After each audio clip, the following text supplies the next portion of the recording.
Hey guys, it's Leigh over at Steel Raven Farms. Today I'm going to go over how to tell if your goat is healthy. First things first, I'm at home, and that means that you're going to hear my dogs in the background. You're probably going to hear my kids. You're going to hear the goats, and you're going to hear the chickens. And I'm sorry. There's no way around this. We are a working farm. We make a lot of noise. Our poor neighbors probably hate us. So the big part of today, or the biggest part of today, is going to be going over the herd check, right? And this is if you can master the herd check, right, you will be able to tell over time whether or not your goat is healthy or if your herd is healthy. And so what we're going to do is we're going to start with my background, right? I'm a paramedic. I've been a paramedic for 8 years. I've been in EMS for about 10. And I help teach at the college. So not only do I have working knowledge of how to do a patient assessment, I also help teach it to brand new EMTs and paramedics. So that being said, I kind of pulled this over from, my real life job. And I started really thinking about, how on earth do you do a goat assessment? Like, what are you looking for? And so I realized pretty quickly that they're kind of the exact same. The only difference is that really what you're doing is you're doing a pediatric assessment on your goat versus an adult assessment on your goat, because goat can't tell you what's wrong. They can't tell you, what hurts or if they're sick or don't feel good. They can't tell you those things. So it's better, like if you're not in the medical field, and if you're not a paramedic or an EMT, there's something called the pediatric triangle. And what that basically, in a nutshell, because I'm not going to go into it in depth, is that you look at the child from the doorway, right? And you start looking around. Are they alert and oriented? Are they crying? Are they blue? Like, what is going on with the child before you ever put hands on the child? Right? And it's kind of the same thing with the goat. Basically what you're going to do is you're going to, when you walk into your goat yard or pen or wherever it is that your goats are, the first thing you're going to do is you're going to look. And you're going to look at them, you're going to look at the yard, and you're going to say, okay, everybody's up and bouncy, or maybe this goat's kind of, just laying there, like, she's not really chewing her cud. She's not really doing this. She's just kind of lethargic. Okay, now I know, now we have a problem. Or, they're bouncing around like goats and they're happy. Okay, cool. Now you move on. And then you go on to your ABCs, which is, in the human world, airway, breathing, circulation. And for goats, it's actually very much the same. You're checking to make sure that, their eyes are clear, their nose is clear, they're not coughing. Are they able to scream at you? Is their airway normal, right? Are they able to move oxygen in and out the way that they should? Is there a cough? Anything like that. Breathing kind of goes into that same thing, with the cough and runny nose and stuff like that. Is everything okay? And then circulation is going to be for humans. It's going to be, skin, pulse, so on, right? It's all of the things to make sure that, blood is moving the way it should be moving.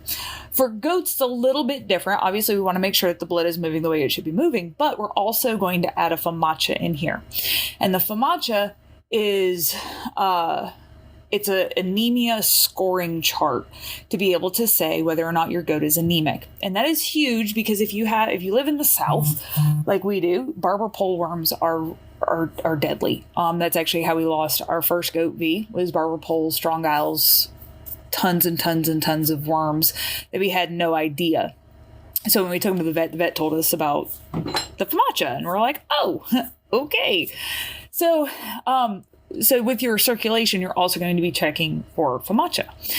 Then you're going to move from head to tail, okay, and from spine to hoof. And basically what you're checking for is everything under the sun. right? Or do they have any scabs? Do they have any wounds? Are they limping? Is their poop okay? Like all of these things. And that's basically the whole point of it, right? Is we're doing a herd check. We're making sure that everything's good to go. I have on, and I'll put the link down in the show notes. I have a goat assessment. So this assessment that I just went through and that we're going to go do in the goat yard in a minute. I have it for free in my members only section of the blog. And so I'll put the sign up for that in the notes section, in the show notes, so that you guys can sign up for that and get that. But it's really, really, really important, especially if you're learning and you don't have goats. It's really important that you get a routine, right? You want to make sure that as you are working this, you're working this the same way every time. So when you do it the same way every single time, you are less likely to miss something. If you jump around and you go from, tail to head on one goat and and head to tail on the next goat, you're going to miss something. So when you sign up for the goat assessment, you do not have to follow mine word for word, piece for piece. That's okay. You don't have to. So we want to make sure that no matter what, we're doing this assessment the same exact way every single time. So if you decide to change my goat assessment, totally cool, but you need to make sure that you do it the exact same way every time. I cannot stress this enough. This is something that I teach my, when I help out with the EMTs, when I help out with the medics, no matter what, you have to do it the same way every time, because if you don't, you will miss something. And of course, with the EMTs and that, they don't understand, because they don't know what they don't know until they realize that they don't know it and they start missing things.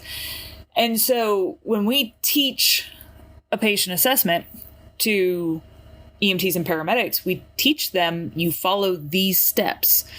And the assessment is actually their national registry. It's how they test to get their numbers and all that. So it's very similar to a goat assessment. So once you have the goat assessment, one of the things that I do weekly herd checks every Sunday, which is why I'm currently doing this, because today is Sunday, even though I'm going to upload this on a Tuesday or a Friday. I do mine on Sundays because I almost always have Sundays off. And because the goats are my creatures, I'm the one that usually does the assessments. So what I do is I have a herd check sheet, and I'll put the link for that in the show notes as well. I've got it for sale in my Thrive cart for $7. Okay. And what you're going to do, mine specifically, is I have all of my goats listed out on one side. Then, I go through my assessment, and I, have an estimated weight. Sometimes we'll get an actual weight. Then their FMACHAs, if I gave them any medications, how much I gave them, if I have any concerns, what those concerns are, do we need to do something? Are they pregnant? Whatever. All that information goes into this herd check sheet, right? And then once I'm done with the herd check on my Sunday, I come inside and I do, I upload I input everything into the herd health tracker, which is also in my Thrive cart, and I will link that one below as well. And it has saved my goats multiple times, because what it is each goat has their own page, and I input all of their information from the herd check, right? So, for example, Bella is the first goat on this list. I'm going to walk through exactly how to do the herd check here in a few minutes. But what we do is we walk in, we look at all the goats, And you're going to hear me calling out. I'm going to have my son help me with this because usually Jared helps me with this, but he's at work today. So what we do, and you're going to hear it, is I'm going to call out a goat. And Chase is going to find that goat on this list.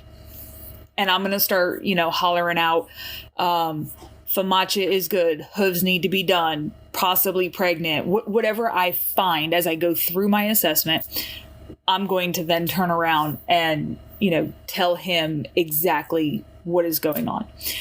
And when I get in the house, when everybody's done, I'm going to turn around. I'm going to put it in the herd check. And like I said, what ends up happening is I get to see the trend of a Famacha, right? So with Famacha, 1 is wonderful. We love a 1. It should be bright red. 2 is not bright red, but it's not quite pink. 3 is pink. We don't like it.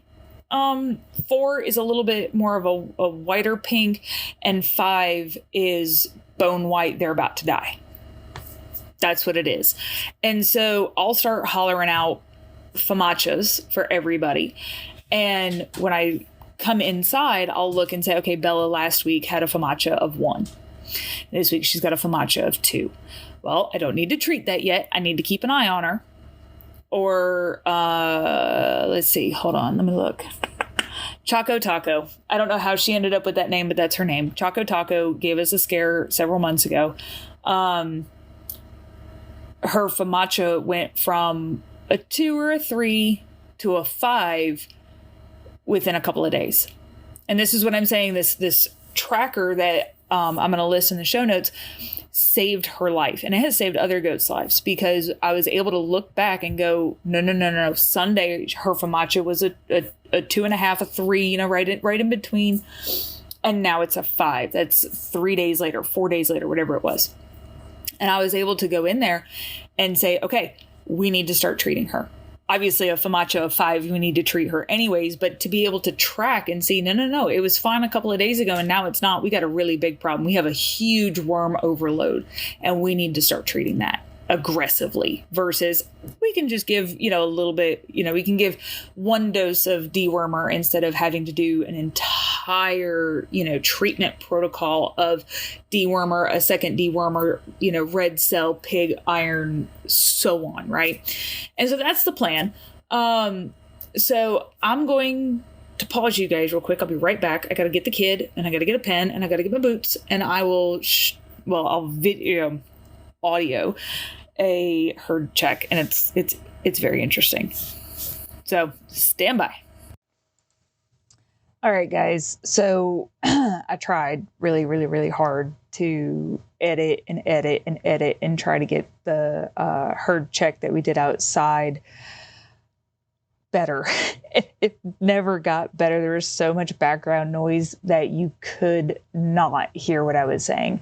So I'm going to go through a pretend goat assessment because, like I said, it was just so bad. I could not, in good faith, put that out. I couldn't do it. So I'm going to run through one real quick. So give me 1 second because I got to actually pull up my goat assessment that I have for you guys. And that way I can actually make sure that, we do this pretend one good. All right. So the goat assessment, like I said, that's for free if you sign up for our newsletter, and that it starts out, it's a goat assessment, right? And it asks, why are you doing this assessment? Are you doing it because it's a herd check week? Are you doing this because somebody's sick? Are they injured? Are they, not doing great? Are you learning? Whatever it is, go ahead and put that, at the top. Like, make sure that you're doing this quote for the right reasons, or at least what the reason is. So the first thing that you're going to do is you're going to walk into the goat pen, the goat barn, the goat yard, wherever they're at, and you're going to walk in and you're going to look and make sure that everybody turns and looks at you, right? Everybody looks at you. They start screaming at you, whatever. You're going to make sure that they are, in fact, tracking you, looking at you, everything's good. They're not limping. They're not laying down. They're not, rolled over on their back. Like, pay attention. look at them, right? And then you're going to, like I said, we start at the front, we go to the back. So you're going to start with their eyes. Are their eyes open? Are they tracking you? Are they looking around? Is everything good, right? Do you see any blood, any discharge, anything going on with the eyes? Are they bulging out? Are they sunken in? What is going on? Then you're going to move to their ears, and you're going to, goat ears are all different. You've got Lamachas who don't really have ears. And then you've got Nubians who have the long pendulous ears. And that's what I have. Excuse me. That's what my goats have. I have small ears. Anyways. And what you're going to do is you're going to look at their ears. Are they perked up, like a dog's ears? Even a dog that's got floppy ears, when they look at you and you talk to them, their ears perk up. Are the goat's ears doing that? Or are they droopy? As you get used to this, you will understand when somebody says my goat's ears are droopy, you'll understand. And it's so hard to explain, but if you think about a dog, when you go, like I'm looking at my bear right now and I go, bear, his ears perk up and he looks at me, right? If he is sick or doesn't feel good or he's hurting, his ears are going to stay floppy, even if I'm talking to him. And of course, now he's mad because he's looking at me sideways like, well, you called me. What did you want? So you want to make sure that their ears are upright. They're tracking you. They're looking at you. They're listening to you. Is there any blood, foreign bodies, discharge? Are their ears normal?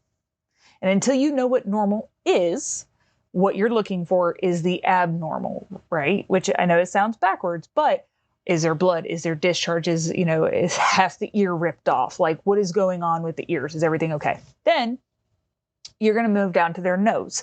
Is the goat breathing normally? Is the nose clear of discharge? Is there discharge? What color is it? Is there mucus, blood, foreign objects? So for Champ, today when we went out there, I noticed that she had some discharge in her nose.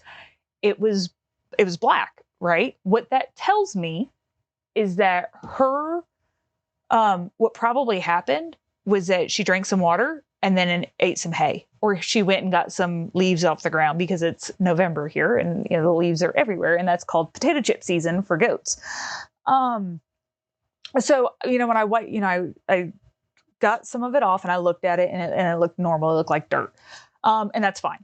Her ears were upright and perky. She was wanting to play with me. She was wanting to, get her love and her scratchings. Her eyes were open, clear, bright. And when we do eyes, we're also looking at FAMACHA, right?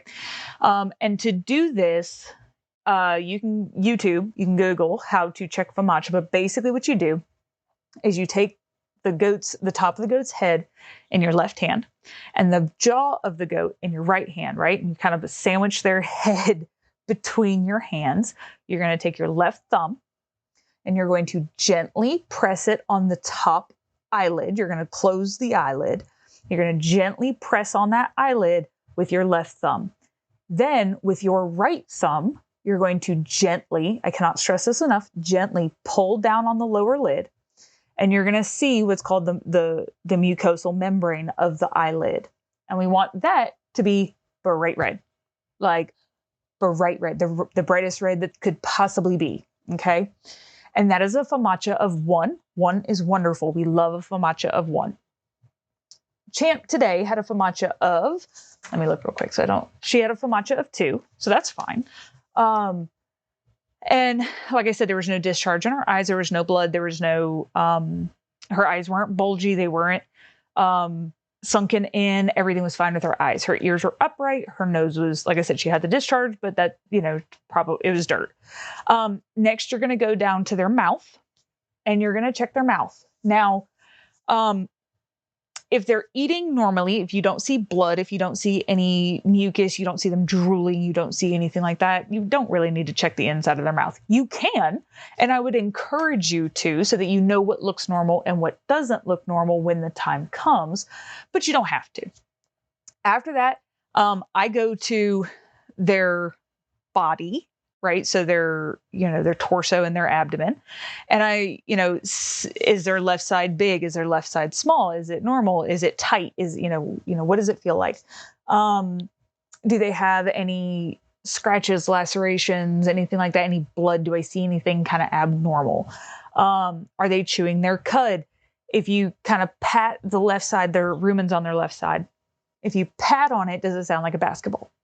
Right? If it does, you've got a goat that potentially has bloat, and you need to you need to start treating that. If they're chewing their cud, if they're, burping, if they're doing that stuff, they're fine. Even if their left side is a little bit bigger than you feel it should be, as long as they're chewing their cud and they're burping, you're probably going to be okay. Next, I move down to their tail, right? And that is where I look at, for a female, I look at their vulva. For a boy, I look at, and their poop. And for a boy, I look at their poop and I look at their scrotum. I make sure that everything looks like it should, because when we castrate, I want to make sure that we're not missing anything. I've got a couple of boys that we've castrated in the past, and for us, it does take a fairly long time for the castration to actually work and take effect. Then, as I'm looking, so most of the time the goats, they're actively participating in me checking their poop. But usually, if you just pay attention, if you stand out there for a few minutes, you will see a goat poop. And what we're looking for is relatively small. So if you have an itty bitty little goat, they're going to be itty bitty little balls. If it's a big goat, they're going to have bigger balls. But you're looking for what we call goat berries, and they look like little black berries. That's what their poop looks like. Their poop should always look like black berries. Not the fruit blackberry, but a little, like a holly berry that's black. That's normal. That's perfect. If it looks like dog poop, or human poop, or liquid, you have a problem. Okay. We want them to have black berries or goat berries. If that's not what we have, we do have a problem. And that could be anything from, like, today, I noticed that Champ's, her poop is a little soft, but I gave them a fair amount of grain the other day because I was trying to keep them off the hay feeder, because they knocked over the hay feeder and broke it. So Jared and Chase had to go out there and fix it. So I was trying to keep them off, and they got a fair amount of grain, and they haven't had grain in a really long time. So it makes sense as to why her poop would be soft, but it is something that we're going to keep an eye on. Activity is the next one. Are they acting normal? Are they, like my goats, even the babies, don't bounce around like, you see on the internet of, cute little goat babies that just bounce all the time. My goats are very laid back. They don't get super excited a lot. So when they do start jumping around, it's like, oh my God, they're so cute. But if your goat normally bounces around, are they bouncing around? Are they acting like they always act? If not, you need to investigate that further, and that's where you start from, head to toe, top to bottom, make sure everything's good. Then what I do is, once I've gotten to activity, I look at their hooves and figure out, do they need to be trimmed this week? Do they need to wait a couple weeks? Is it okay if we wait a couple weeks? Like, what's going on with their hooves? Do they look okay? Goats usually tend to have their hooves trimmed about every 6 to 8 weeks. If you have access to, or if they have access to rocks and, things that are going to kind of scrape their hooves, you probably don't have to do it every 8 weeks. You can probably go a little bit longer. Parasites, the big one that you're going to visibly see is lice and tapeworm. Okay. Tapeworm, it comes out in their poop, and lice look like little fleas on them. Now, the cool thing is, thank God, is goat lice cannot be transferred to humans. So if your goat has lice, it's not a big deal. It's not great because it can mess up their famacha. But do you see anything in their coat? Do you see, little flecks of anything? No. Okay, you're good to go. Yes. Okay, you need to treat that.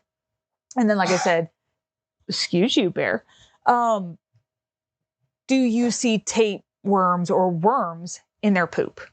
If you see worms in their poop, you need to get some gloves on and get that poop out of there. Now, what we do, we don't obviously follow them around, but if we see tapeworms, we will get something to clean it up, or I'll stand there and one of the kids will run inside and get me a pair of gloves.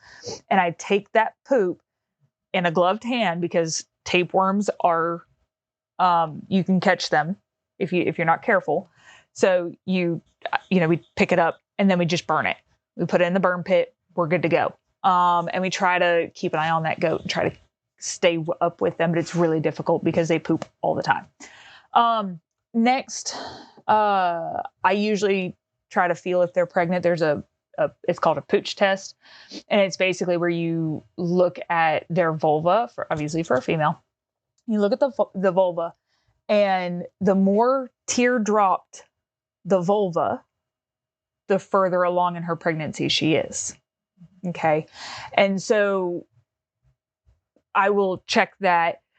I will check to see, I have a couple of apps that I use to keep track of breeding, that we know that they've been bred by who. Body condition, we check body condition. And then we will sometimes move down to temperature. So a normal goat temperature is between 101 and 102.5. A little bit more than that is okay. Less than 101, you probably need to start actively rewarming them. Today, like I said, we went through the goat herd and checked them from top to bottom. The only one that was concerning is Sapphire. Her FAMACHA is a 4, and she is getting treated. We came inside, got everything together, went outside and treated her. But everybody else was good. And really the big thing, especially if you're just starting your goat herds, you're just starting your goating experience, every time you go outside to see them, bring this goat assessment out with you and do a goat assessment on every single goat every single time. Because like I said, you have to learn how to do it. You have to learn how to do it the same way every time. I cannot stress that enough. I know I've said it like 17 times already, but you have to learn how to do it the right way every time, so that you don't miss something. Okay. Even if you don't know how to treat it right now, that's fine.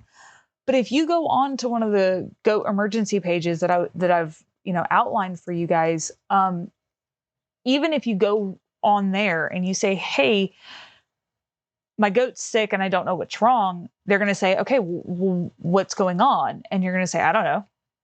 Right? Because you didn't do an assessment. And so if you can come to somebody that can help you and say, hey, my goat's temperature is 102. Their FAMACHA is a 3. And they've been acting lethargic for the last 2 days. It gives us something to work with. But if you come to me and say, I don't know, I literally cannot help you. I'm not there. I can't help you with this. So this is me helping you with that. So what I would, recommend very highly is you sign up for my goat assessment, right? You can make your own if that's what makes you comfortable, whatever. I just want you guys to really hone in on how to check your goats every time. And then, like I said, after this, I've got a discount for the herd check, the herd tracker. So if you buy them both together, I think it's like $20. I'd have to look, and I'll put that down in the show notes. And then also I've got Goat 101 that I'm going to offer up as a discount. Again, that link will be down in the show notes, but that basically goes through every single part and piece of the basics of how to raise goats. It doesn't go into the in-depth stuff, right? But it does start the process. All right, so now that we've gotten the herd check done, what I do is I come inside and I start putting that information into our herd health sheets. And basically what the herd health sheet is it's a spreadsheet where every single goat has their own tab. I've also, because my goats are registered, I have tabs for tattoos, so who gets what tattoo when. As well as breeding, or kidding dates. So, Like, for example, Stella had Choco Taco and Eden on January 1st. So that tells me when she had her babies, when she's eligible to breed again, just by, doing basic math. And it allows me to kind of track who's had how many babies, are they healthy, what's going on. It allows me to track that. So then, what we do is we go into whoever is first. So like for us, Bella is the first one on our herd sheet. And what I do is I come in here and I say, okay, on 11/19/23, which is today, I did not get a weight on her, but her FOMACHA is a 1. Didn't do a temp. Her poop was good. She doesn't need anything. So, she needs her hoofs done. So I put in the concern section hoof. And I just go through. So then I go to champ and I say, okay, on 11/19/23, same thing. What's her FOMACHA? Her FOMACHA is a 2. Her poop was good. Her body condition was not, like, whatever we have going on, we put everything in there, right? And I go through for every single goat on every single tab, the whole 9, and I go through the whole thing.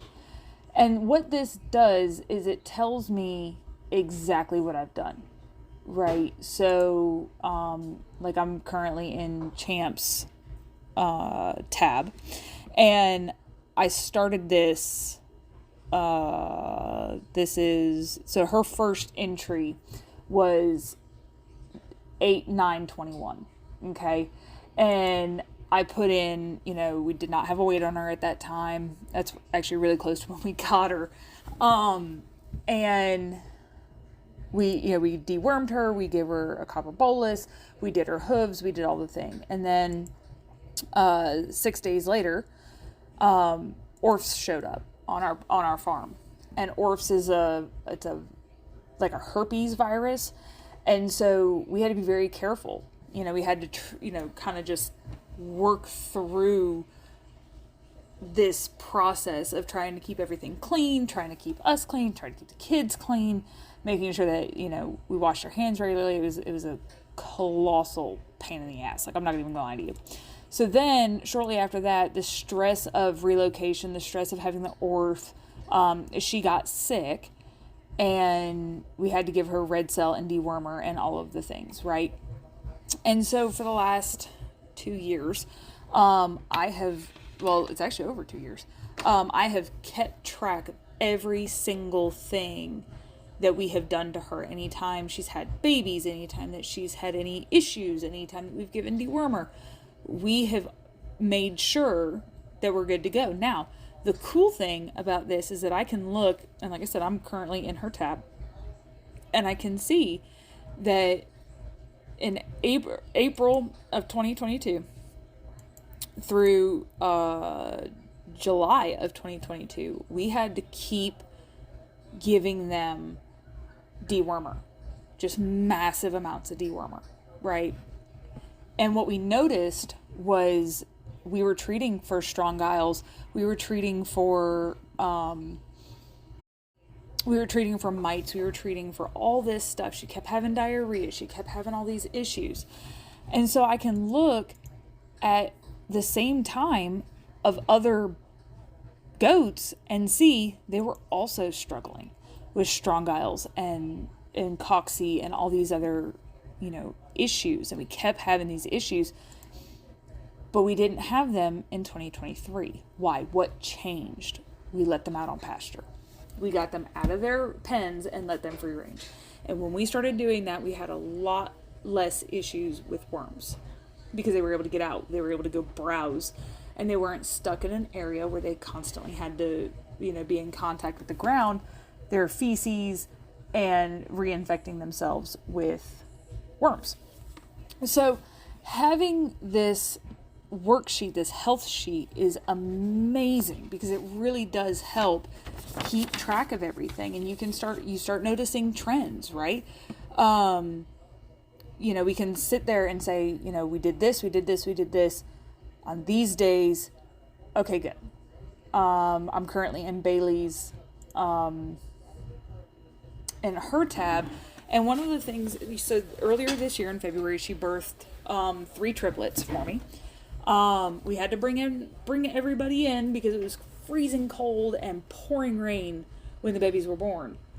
And that's really not a great environment to put babies in. If it was dry, okay. If it was dry and cold, great. If it was wet and warm, okay.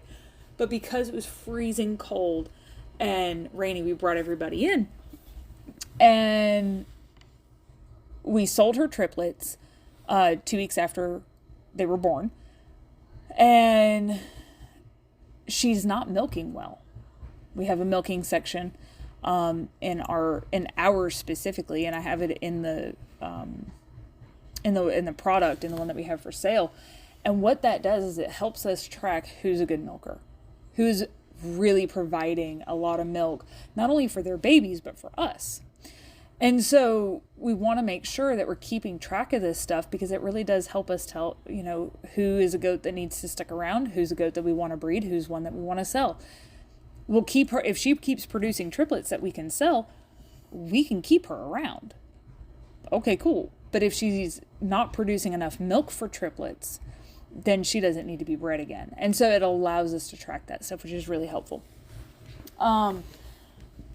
Again, I'm going to put all of the goat assessment sign up in the show notes. I'm also going to put our herd check sheet in the show notes, as well as the herd health tracker, which is what I was just talking about. And then I'm also going to put in Goat 101, which is where we talk about all of this stuff, right? We go pretty in depth with a lot of it. I hope this helps you. I hope that I did a decent job of explaining how to do a herd health, or how to tell if your goat is healthy, how to tell, how to do a herd health check, which is probably more of what this podcast is about, is how, how important it is, how to do it. You can make your own products. If you want to have your own spreadsheet with your own things that you track, great. Mine is $17. It's already done for you. But you make your own. You do what you got to do. Homesteading can be expensive. Farming can be expensive. Taking care of goats is really expensive. So do what you got to do. But the most important thing is that you track it. You track your herd checks so that you know who's getting sick, who's not getting sick, who is healthy, who's not healthy, who is, maintaining good body condition, good FMACHs, and you want to breed to that. So I hope this helps. If you have any questions, just put it down in the comments, and I'll get back to you.